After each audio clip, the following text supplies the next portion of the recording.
record that. Yes, this session is officially being recorded. So as I was still saying, we were talking about religion. I was saying that I do feel like religion has a very big influence in our law. Who can give me an example? If you agree with me, you can give an example. Unless if you disagree, then you can tell me why you disagree. Yes, Chief Iwa. I would like to give you an example about the relationship between the law and religion.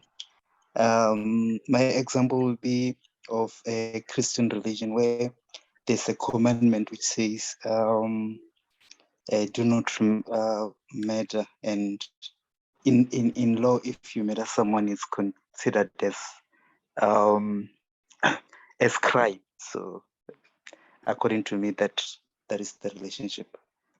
Yeah, that is a good example. I mean, that's a good extreme example.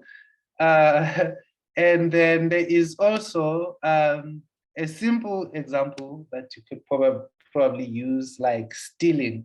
So like the Bible does say do not steal, do not do this, do not do that, and then in law stealing is a crime. But we see that there is a very big although there is a relationship between that, we will see that the type of sanctions or the type of punishments, they are the ones that differ.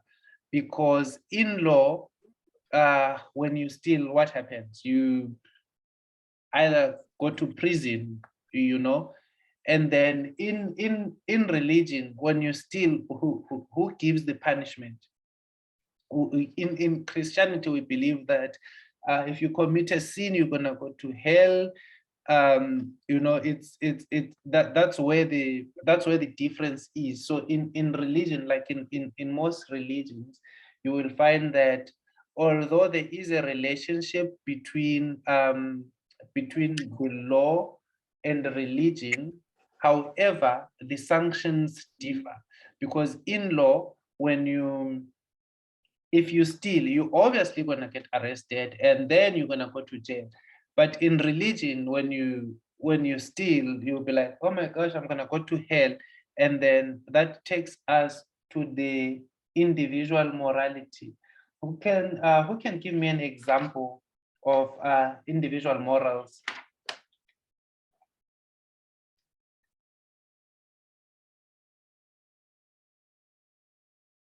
Or who can tell me what an individual morality is? Okay, so I would say for me, okay, there's no hand.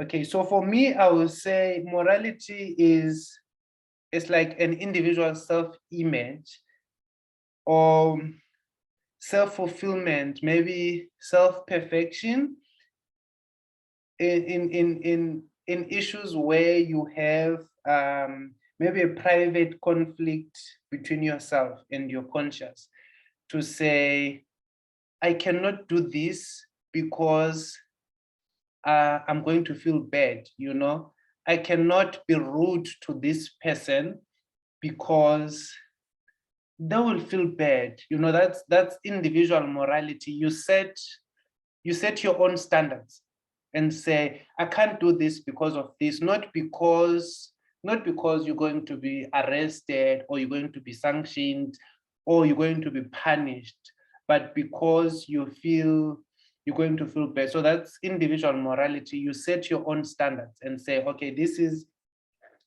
wrong, this is right, but that is not law, that is just you. So then let's talk about community morals. Community morals it's a bit big because we all live in communities.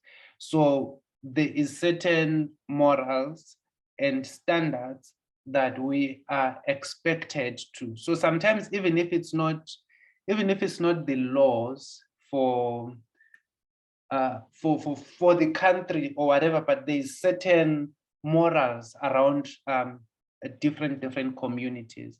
So I'll give you an example, like let's say, for example, you live in a complex, and inside that complex, they don't allow you to, they put like a sign and say, we love our children, driving limit is 10 kilometers per hour. You understand? That has nothing to do with the city of Joburg or the city of where you live. That has nothing to do with the municipality. That is for that community, for that society, for that particular group that you live in. So it has nothing to do with the laws, because even if you drove at 50 kilometers per hour, you would have a problem probably with the law if, let's say, you bumped a child or whatever it is. But the traffic police are not going to come and arrest you. It's a private property. They're not going to come and arrest you for driving at 120 kilometers per hour in your own private estate. So those are the standards that are set by the community, and they bind the people that live there.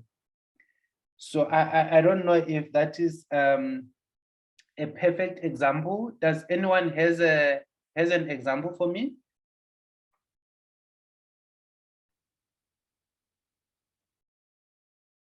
For community morals?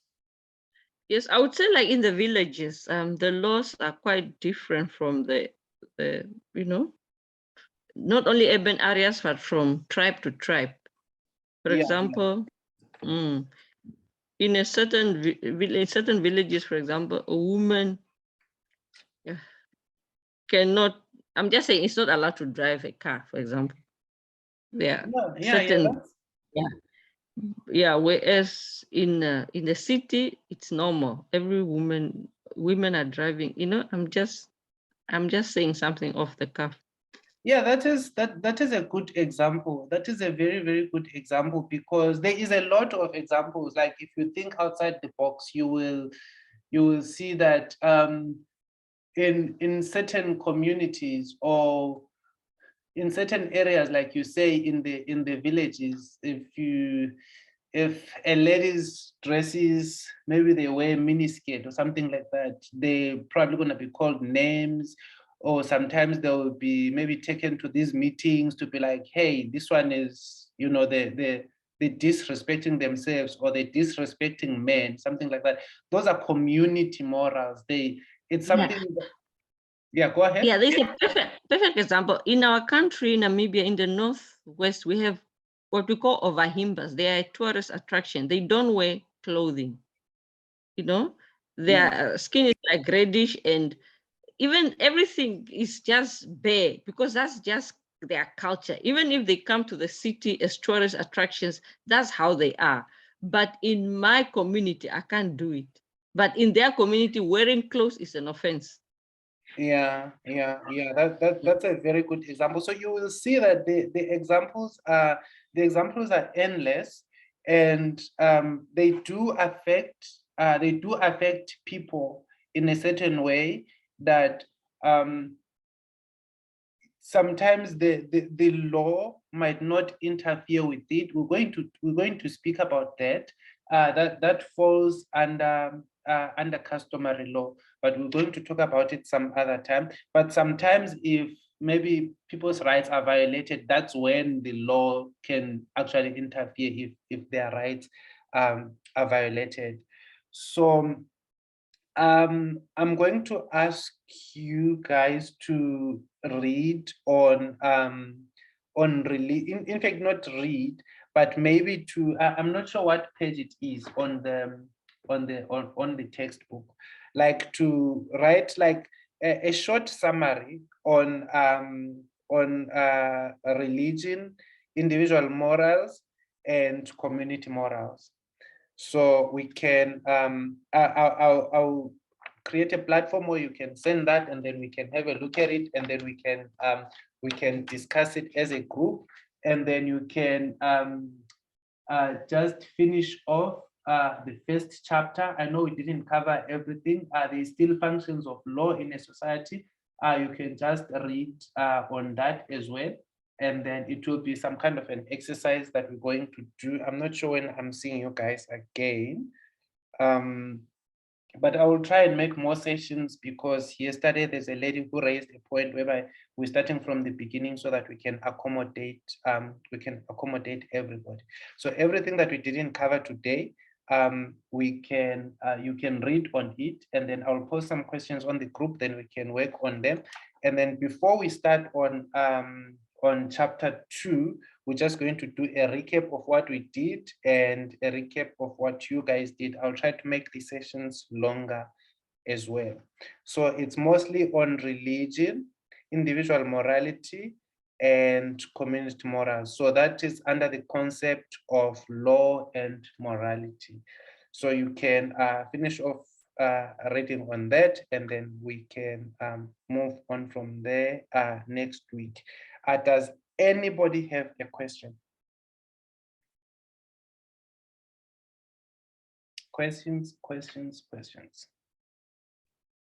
So if there is no question now, I don't expect you to have any questions now. Obviously, questions will arise once you go back, because I think it's going to be best that you go back again to the textbook and the study guide and read on the things that we covered.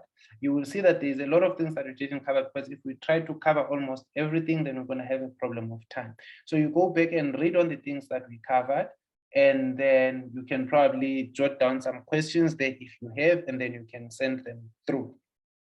Is that okay with you guys? Sir, I just wanted to ask, is the Constitution South African, since I have to do introduction to South African law and we don't have that Constitution here, is a soft copy available that maybe could be sent? Yeah, so this is what I'm going to do. Constitution. I'll post the copy or the soft copy of the Constitution on the group. Okay, thank you. Yeah, I'll post the soft copy of the Constitution on the group. Does everyone have a textbook? That this blue Introduction to Law and Legal Skills textbook. Is there anyone who doesn't have a textbook? Let me put it that way. I don't have a textbook. You don't have a textbook.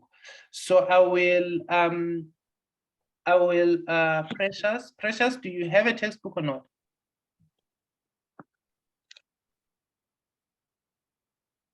Precious, you can unmute. Okay, I would assume that you raised your hand because you don't have a textbook. So I will also I will download it from the library. Guys, this is wrong. I'll be breaking the laws, the copyright laws, when I'm distributing this textbook electronically, but I don't have a choice because everybody needs to have the textbook. Otherwise, I don't know what we're going to be doing if some of us have the textbook and some of us don't have the textbook. Oh, sorry, Precious, I see you said your speaker is not working. Okay, I will also post this recording on the group. So if you don't have a textbook, I will download this textbook. I do have access to the library from the university. I've seen the textbook. I only downloaded one chapter yesterday just to help. So I'll try and see if I can download all the chapters and post it there if it allows me. If it doesn't allow me, I will just post, just download chapter by chapter. So I hope that will help. I'm still waiting for the courier. That's Precious. Okay, Precious. So yeah, that's what I'm going to do. And if anyone doesn't have a question, I think we can call it a night. And thank you very much, guys, for joining me today. I hope this was helpful. I don't know everything. I'm going to say this every day until you get tired. I don't know everything. Everything that I say to you guys, I was also taught, and I still read on books. They say when you're studying law, it's a lifelong learning, so you never stop learning. So I really love what I do, and I hope that this is going to contribute, even if it contributes 1% to your marks, I'll be the happiest person on the planet. So with that said, I will ask for 2 volunteers to help me, please. Anybody who wishes to help me, because I will say this. Thank you. Discussing some more questions. Yes. So with regards to the assignment, I saw that the assignment is due on the 26th of September. So what I had. Oh. Sorry, go ahead. No, I wanted to say, like, for me, I'm doing LLB first year. All the assignments are due on the same day. Can you imagine? That is 26 September, right? Yes. What modules are you doing? Law of property, law of contract, and law of delect. Okay, so I'm not too sure how it works with study or when you're doing LLB, because I had yesterday somebody said they're doing the bridging course for LLB, because previously I know that with Stadio, before you do the LLB, you must do the BA law and the BCom law. Has that changed? No, it hasn't. It hasn't changed. So you're doing, are you doing BA or BCom law? Or you have done that already? Me, I'm doing LLB. I have my degrees are in some, because I have other degrees. They said they are first. Yeah, you need to do those bridging course, whatever bridging year. That's what they call it. Okay, yeah, that makes a lot of sense. That makes a lot of sense. Okay, yeah. So I saw a few assignments that they're due on them on the 26th. So if that's the case with everybody, so a week before, so we will dedicate 1 week before the due date of the assignment. So I can say you can go ahead and maybe start writing, but before, like a week before, we'll dedicate the whole week to discuss the assignment. So if there's any corrections that you need to make, and then you can make those corrections and references and stuff. So that entire week will be dedicated to, it's going to be like a booster or something like that. And also, before you guys go, I would like to have, if you can send me the exam timetable, so that I'll have an idea of when this year the exams are going to be venue based, right? Yes. Yeah. Yes. So that's going to be a bit tricky. So if you can send me the exam timetables, so that I know the pace that we're going to be using. And also I like to, like, before you go for an exam, like the same with the assignment, we do like a booster session where we're going to discuss the possible questions that will be posed at the exam, or we do like a recap of the entire thing.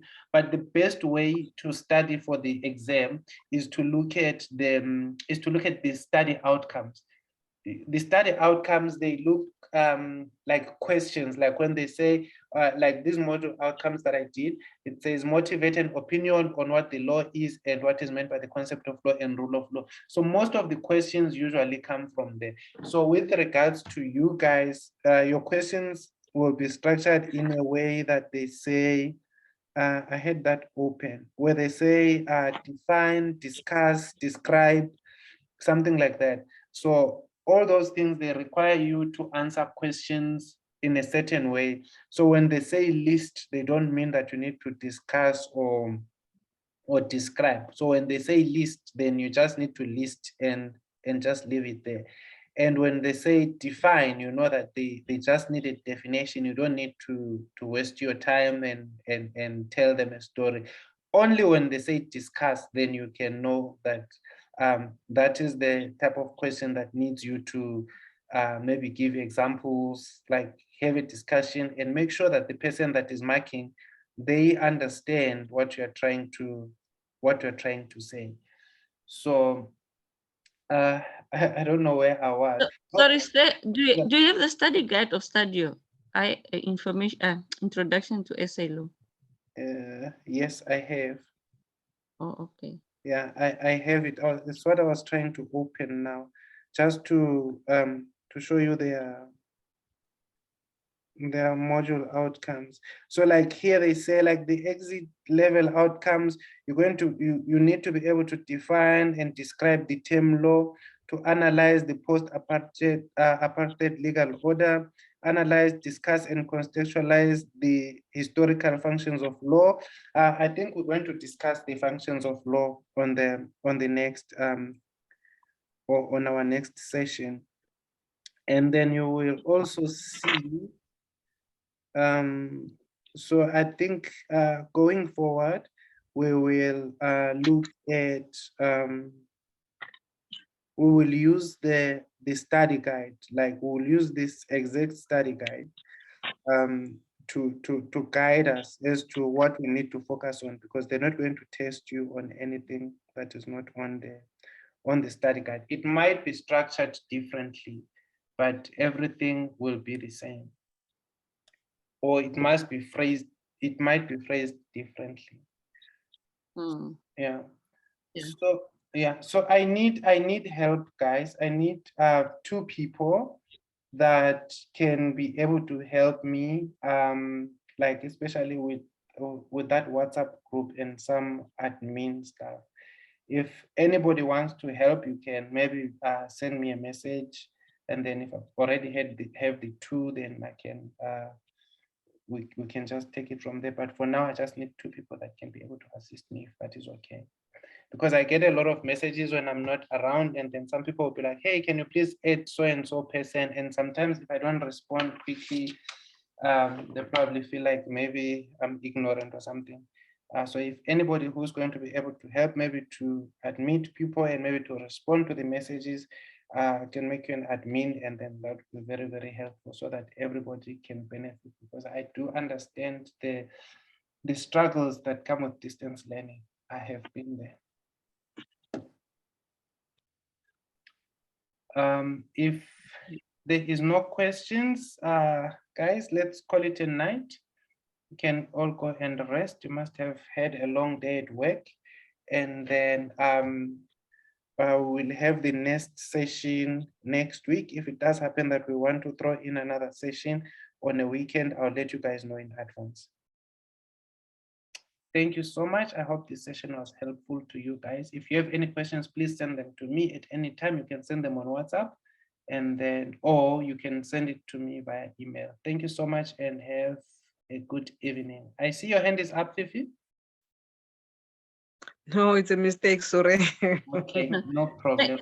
Thank you so much, Master Kumala. For me, it was really helpful because I have no background whatsoever. So it's very difficult. You're trying to force yourself to really go through. And when you look at the context, the textbooks, you are so discouraged. So this is actually, I feel like I've been pushed to now really delve. Yeah, so I'm grateful. Thank you. Thank you. Thank you, guys. Good night. We'll talk to you soon. Thank you. Okay, bye. Thank you.